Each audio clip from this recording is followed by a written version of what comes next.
ఒకసారి ఊహించండి, భవిష్యత్తులో టెక్నాలజీ ఎంతో అభివృద్ధి చెంది మనుషులంతా వేరే వేరే గ్రహాలకు వెళ్ళిపోయారు. సో, మన సోలార్ సిస్టమ్‌లోని వేరే వేరే గ్రహాలలో మనుషులంతా నివసిస్తూ ఉన్నారు. ఇప్పుడు అక్కడ లైఫ్ ఎలా ఉంటుంది? నిజానికి ఒక్కొక్క గ్రహం మీద లైఫ్ ఒక్కోలాగా ఉంటుంది. గ్రావిటీ అనేది ఒక్కొక్క గ్రహం మీద ఒక్కోలాగా ఉంటుంది. సో, మనం నడిచే విధానం కూడా మారిపోతుంది. ఎర్త్ మీద యావరేజ్ పర్సన్ హాఫ్ మీటర్ లేదా 1½ ఫీట్ జంప్ చేయగలరు. సో, మన భూమికి అలాగే సోలార్ సిస్టమ్‌లోని ఇతర ప్లానెట్స్, డ్వార్ఫ్ ప్లానెట్స్‌కి, మూన్స్‌కి ఉండే తేడా గురించే ఈ వీడియోలో చెప్పబోతున్నాను. సో, ఈ వీడియోని బట్టి ఏ ఏ గ్రహాల మీద మనుషులు నివసించడం సాధ్యమవుతుందో, ఏ గ్రహాల మీద మనుషులు నివసించడం అసాధ్యమవుతుందో మీకే అర్థమైపోతుంది. వీడియో చాలా ఇంట్రెస్టింగ్‌గా ఉంటుంది. సో, ఎక్కడ స్కిప్ చేయకుండా చివరి వరకు చూడండి. ఇక ఆలస్యం చేయకుండా వీడియోలోకెళ్ళిపోదాం. మన సోలార్ సిస్టంలో మొదటి గ్రహం మెర్క్యూరీ. సో, ఫస్ట్ మెర్క్యూరీ దగ్గర నుండి మొదలు పెడదాం. మెర్క్యూరీ మీద గ్రావిటీ ఎర్త్ గ్రావిటీలో హాఫ్ ఉంటుంది. సో, మెర్క్యూరీ మీద యావరేజ్ పర్సన్ 4 ఫీట్ లేదా 1.2 మీటర్ వరకు జంప్ చేయగలడు. బట్ ట్విస్ట్ ఏంటంటే మెర్క్యూరీ మీద టెంపరేచర్ చాలా ఎక్కువ ఉంటుంది. మెర్క్యూరీ యొక్క సన్నీ సైడ్ టెంపరేచర్ 400 ° వరకు ఉంటుంది. ఇది ఆల్మోస్ట్ ఒక వాల్కెనో దగ్గర నిలబడినట్లు ఉంటుంది. ఇదే కష్టం అనుకుంటే నైట్ ఇంకా కష్టంగా ఉంటుంది. మెర్క్యూరీ మీద నైట్ టెంపరేచర్ -180 ° వరకు వెళ్తుంది. మెర్క్యూరీ ఒక్క రొటేషన్ చేసేలోపు ఎర్త్ 176 టైమ్స్ రొటేట్ చేస్తుంది. సో, మెర్క్యూరీ యొక్క ఒక్క డే ఎర్త్‌లో 176 డేస్‌తో సమానం. ఈ రకంగా చూస్తే మెర్క్యూరీ మీద మనుషులు నివసించడం ప్రస్తుతం అయితే అసాధ్యం. మెర్క్యూరీ తర్వాత గ్రహం వీనస్. వీనస్ అట్మాస్ఫియర్ చాలా దారుణంగా ఉంటుంది. అట్మాస్ఫియర్‌లో ఎక్స్‌ట్రీమ్ ప్రెషర్ ఉంటుంది. వీనస్, ఎర్త్ ఆల్మోస్ట్ ఒకే సైజులో ఉంటాయి. సో, వీనస్ మీద యావరేజ్ పర్సన్ 1.7 ఫీట్ లేదా హాఫ్ మీటర్ వరకు జంప్ చేయగలడు. వీనస్ మీద టెంపరేచర్ కూడా చాలా ఎక్కువ ఉంటుంది. టెంపరేచర్ ఆల్మోస్ట్ 400 రీచ్ అవుతుంది. సన్‌కి చాలా దగ్గరగా ఉంటుంది కాబట్టి రేడియేషన్, హీట్ చాలా ఎక్కువ ఉంటాయి. సో, ఈ అట్మాస్ఫియరిక్ ప్రెషర్ అలాగే టెంపరేచర్ వల్ల ఇక్కడ మనుషులు నివసించాలంటే చాలా కష్టం. వీనస్ తర్వాత మన ఎర్త్ యొక్క మూన్ దగ్గరకొద్దాం. మూన్ మీద గ్రావిటీ ఎర్త్ గ్రావిటీలో 1/5 ఉంటుంది.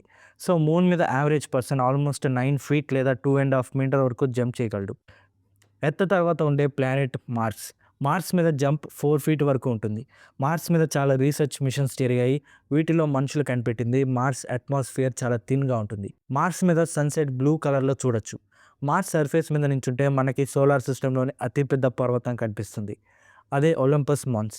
ఇదే మన సోలార్ సిస్టమ్‌లో అతిపెద్ద మౌంటైన్. ఈ మౌంటైన్ మౌంట్ ఎవరెస్ట్ కంటే 3 రెట్లు పెద్దది.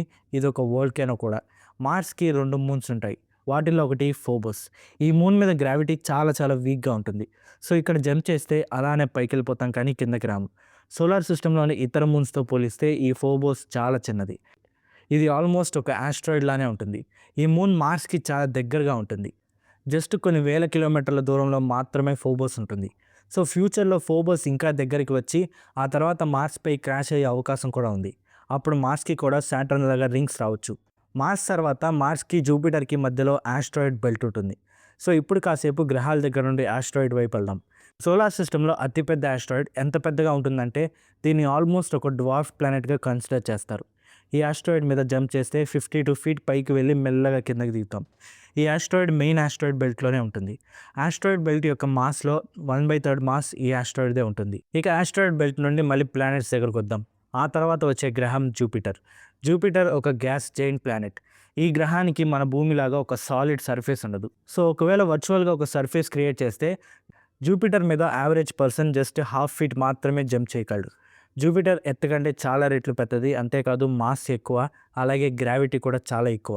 జూపిటర్ సర్ఫేస్ మీద ఒక యాక్టివ్ స్టార్మ్ కూడా ఉంది. ఈ స్టార్మ్ దాదాపు 400 ఏళ్ల నుండి జూపిటర్ పై ఉంది.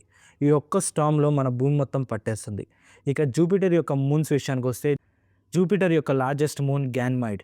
ఈ మూన్‌కి సాలిడ్ సర్ఫేస్ ఉంటుంది. సో, ఒకవేళ జంప్ చేస్తే 10 ఫీట్ ఎత్తు వరకు ఎగరగలం.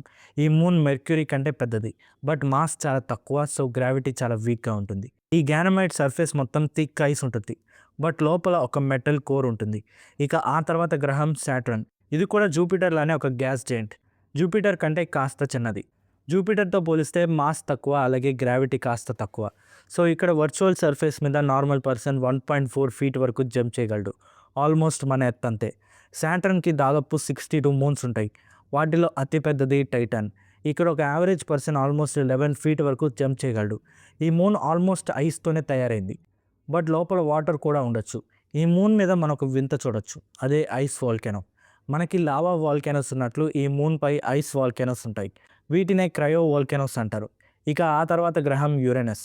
ఇది కూడా ఒక జైంట్ ప్లానెట్. బట్ ఇదొక గ్యాస్ ప్లానెట్ కాదు, ఇదొక ఐస్ ప్లానెట్. ఇక్కడ ఒక యావరేజ్ పర్సన్ 1.7 ఫీట్ వరకు జంప్ చేయగలడు. ఈ ప్లానెట్ మీద సోలార్ సిస్టంలోనే లోయెస్ట్ మినిమం టెంపరేచర్ కూడా ఉంటుంది. ఇక్కడ లోయెస్ట్ టెంపరేచర్ -220 వరకు ఉంటుంది. ఇక ఆ తర్వాత గ్రహం నెప్ట్యూన్. ఇది కూడా ఒక ఐస్ ప్లానెట్. యురానస్ కంటే సైజ్ చిన్నదే కానీ మాస్ ఎక్కువ. సో గ్రావిటీ ఎక్కువ ఉంటుంది. సో ఇక్కడ యావరేజ్ పర్సన్ 1.3 ఫీట్ మాత్రమే జంప్ చేయగలడు. ఈ ప్లానెట్ మీద ఒక్క ఇయర్ ఎర్త్ మీద 165 ఇయర్తో సమానం. ఎందుకంటే ఈ గ్రహం మన గ్రహంతో పోలిస్తే సన్ నుండి దాదాపు 30 రెట్ల దూరంలో ఉంది. ఇదే సోలార్ సిస్టంలో లాస్ట్ ప్రూవ్డ్ ప్లానెట్. నెప్ట్యూన్ యొక్క మూన్స్లో ఒకటి ట్రైటాన్. ట్రైటాన్ మీద గ్రావిటీ తక్కువే ఉంటుంది. ఆల్మోస్ట్ 19 ఫీట్ వరకు జంప్ చేయగలడు. ఈ మూన్ చూడటానికి అచ్చం ఒక మెలాన్ లాగా ఉంటుంది. ఇక ఆ తర్వాత వచ్చేది ప్లూటో. ప్లూటో ఒకప్పుడు ఒక గ్రహం, ఇప్పుడు ఇది ఒక డ్వార్ఫ్ ప్లానెట్. ఇక్కడ గ్రావిటీ ఎంత తక్కువ ఉంటుందంటే ఇక్కడ average person almost 25 feet jump చేయగలడు. నిజానికి ప్లూటో చాలా చిన్నగా ఉంటుంది. ఆఖరికి మన మూన్ కంటే కూడా చిన్నగా ఉంటుంది ప్లూటో. ప్లూటో యొక్క అట్మాస్ఫియర్ అప్పుడప్పుడు ప్రత్యక్షమై మళ్ళీ మాయమైపోతూ ఉంటుంది. ప్లూటో సన్కి దగ్గరగా వచ్చినప్పుడు సర్ఫేస్ మీద ఉండే ఐస్ అంతా గ్యాస్గా మారి అట్మాస్ఫియర్ ఏర్పడుతుంది. బట్ సన్కి దూరంగా వెళ్ళే కొద్దీ మళ్ళీ ఆ అట్మాస్ఫియర్ అంతా మాయమైపోతుంది. ఇక చివరిగా ఉండేది ఎరిస్. ఎరిస్ కూడా ఒక డ్వార్ఫ్ ప్లానెట్. ఇది సోలార్ సిస్టంలోని మరొక ఆస్ట్రాయిడ్ బెల్ట్లో ఉంటుంది. ఈ ఆస్ట్రాయిడ్ బెల్ట్ లాస్ట్లో ఉంటుంది. నిజానికి ఈ ఆబ్జెక్ట్ వల్లే డ్వార్ఫ్ ప్లానెట్ అనే పేరు వచ్చింది. స్టార్టింగ్లో ఆస్ట్రోనమర్స్ దీన్ని 10th ప్లానెట్ చేయాలనుకున్నారు, కానీ ఆ తర్వాత డ్వార్ఫ్ ప్లానెట్ అని డిక్లేర్ చేశారు. అప్పుడే ఈ డ్వార్ఫ్ ప్లానెట్ అనే పేరు పుట్టింది. సో ఇవన్నీ మన సోలార్ సిస్టంలోని మెయిన్ ప్లానెట్స్, అలాగే మూన్స్. ఈ రకంగా చూస్తే దేని మీద మనం ఈజీగా నడవగలం, దేనిపై జీవించడం మనుషులకి ఈజీ అని మీరు అనుకుంటున్నారో ఖచ్చితంగా కామెంట్ చేయండి. వీడియో నచ్చితే లైక్ చేసి సబ్స్క్రైబ్ చేయండి. మళ్ళీ కలుద్దాం మరొక ఇంట్రెస్టింగ్ సైన్స్ వీడియోతో. Thanks for watching.